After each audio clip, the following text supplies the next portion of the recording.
Hello folks, Jonathan Milam here with the Trumpet Review. I have got a horn that I actually had one of, must have been 7 or 8 years ago, and so glad to have got my hands on another one. It is a Callet Jazz made by Kanstul. And I remember when I played it before, I finished playing for a recording and I said, even the angels think that is pretty, or something along those lines. Was so impressed with this horn, and still am. Just had it a few days and really liking it. A couple of things I wanted to go over real quick. It's at the bottom here, of course, Kanstul, they put .470, so it does wind up being a large bore, but it's, I think they called it a multi-bore.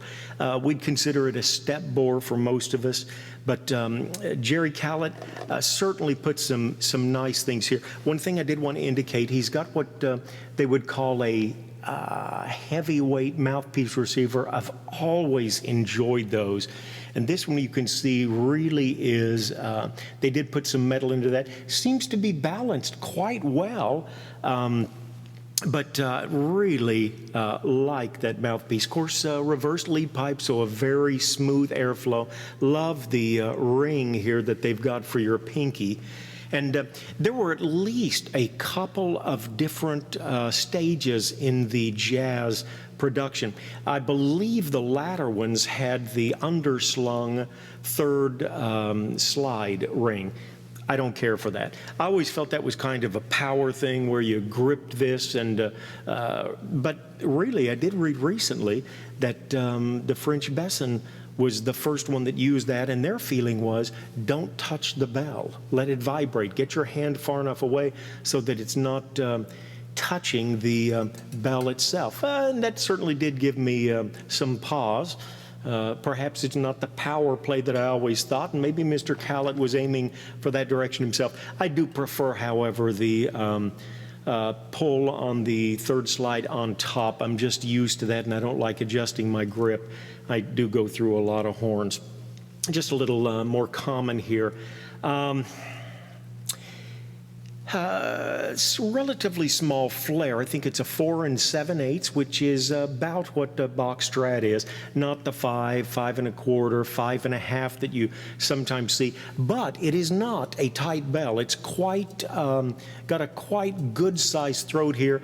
I noticed the little Wallace mute that I use, which works in my Rode trumpet, does not fit in here. It would take another round of corkage or something along those lines. Lovely horn. We'll play for a moment and then we'll get back to some details. Made a vid just a minute ago of a lovely vintage cornet, which strangely enough will come after I've posted this vid, but we'll stick with that same song. Wouldn't it be loverly? I'm going to start off with an average mouthpiece, then I'm going to go deeper, and then I'll go to a little bit more of a lead setup. This is a Warburton 6MD, with a Warburton, I think it's a 7 backbore.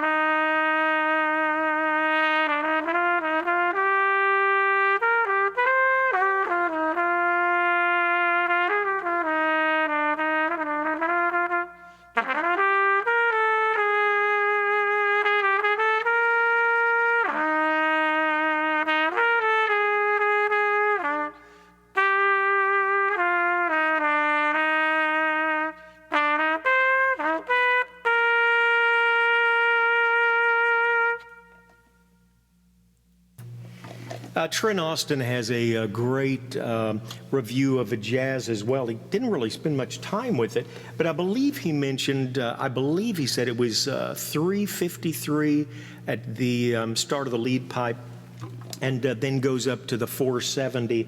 Oh, I know what I wanted to mention. I remembered as soon as I started playing. Excellent valve action on this horn. Some of the best I've ever seen, and I now know why. I didn't notice it the last time, I don't think. But when I take the horn apart, I take the finger buttons off. I lubricate every place where the finger button goes into the valve stem and the valve stem goes into the valve piston. Everything gets lubricated. I really want a good feel on everything, and I want it to be able to come apart if I do sell it, someone buys it, and they decide they want to experiment.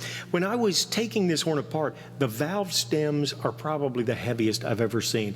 And I've got some all brass valve stems that I purchased for box trads, but these are incredibly heavy, and it just gives it a wonderful, very heavy feel. In fact, it's got kind of a rubber inlay like the Strads have. Seemingly wonderful feel to these valves, but just love that weight. It's such a quality feel. Okay, I'm going to use a very large mouthpiece. We'll do the same song. This is the Reeves C2J, an extremely deep trumpet flugel piece, and the jazz can be used in any venue, although it is a tremendous jazz horn, lovely soloist horn. But Trent Austin, pops out his usual high notes with such ease, clarity, and volume. He definitely has me there. In fact, he has me in many places, but certainly in his range as well. But this just, with a big mouthpiece, it's such a great sound.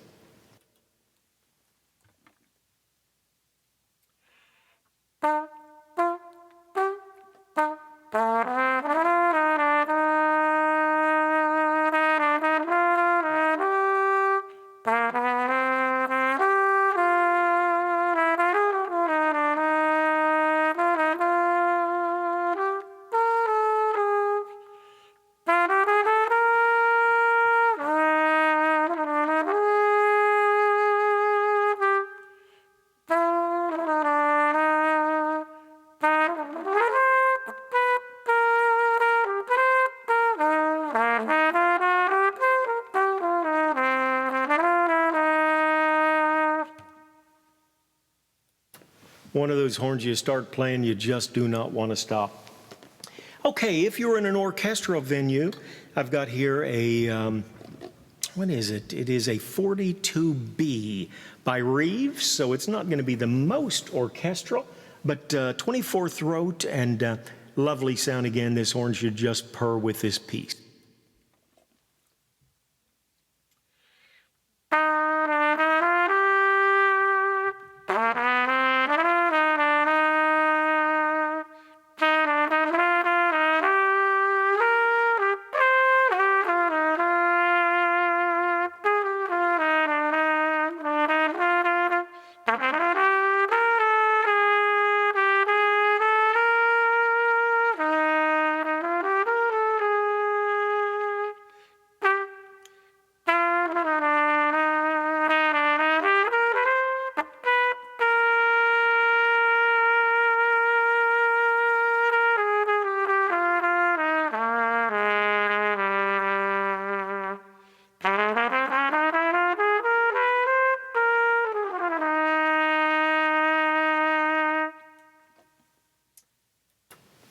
If you did orchestral, that might be what it would sound like with a 24 throat.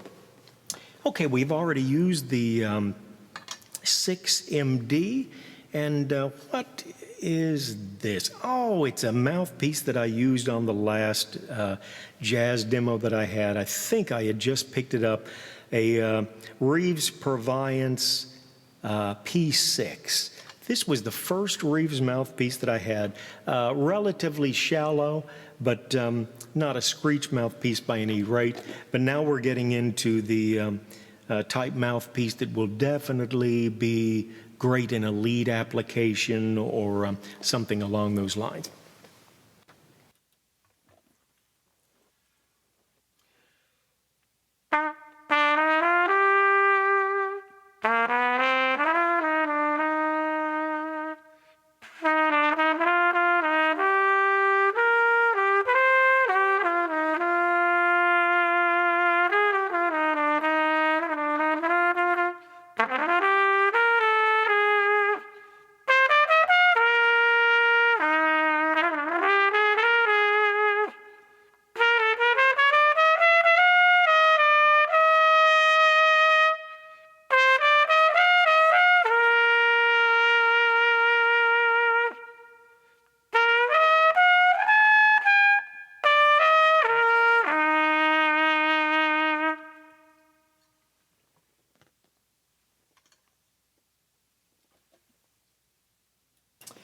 And the last mouthpiece we'll use is a Patrick, should be a 28 drill, so definitely a little more of a commercial or lead sound.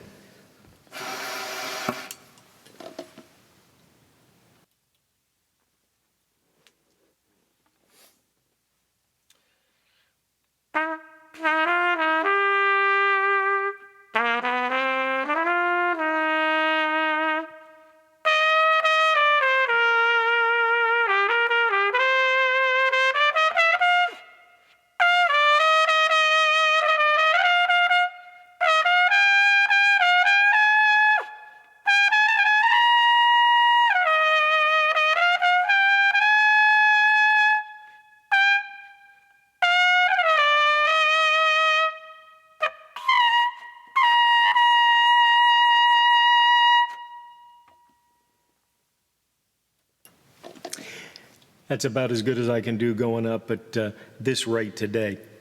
Okay, a few things I did want to mention about this horn. Definitely a little bit, and it's such a shame, gorgeous horn, looks great almost everywhere, except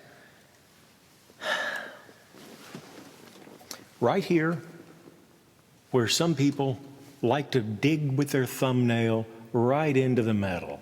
And whoever had this horn and did this, well, trim your thumbnail or else put something between it and the horn. I really hate to see a horn. They went well down into the metal here, and I really hate to see that. If you've got the type body that rots through silver plate, and we all don't, but when you begin to see that happening, I'd think that you could put a trumpet guard on there and maybe preserve the horn just a little bit. The valve block isn't all that essential, I don't think, in the production of tone like the bell is. I can understand not wanting to swathe the bell in any leather padding, but boy, I really hate to see a nice horn just taken through that way. And it was probably finger oils. It's a little bit of that same feeling here on the thumb. Maybe they played outside and just had some sweat that happened. The third, it's right around the valve block. This is, of course, where the hand would rest while they're gripping the horn. But it's such a shame. Other than that, the horn, perfect. Still got a little gold wash, as these did have. And what a majestic sound, such a smooth, smooth piece. Again, it's a Callet Jazz made by Kanstul, and they have gone the way of many fine, fine brass companies, closed their doors. But what a legacy they left, and Mr. Callet as well, who has gone on.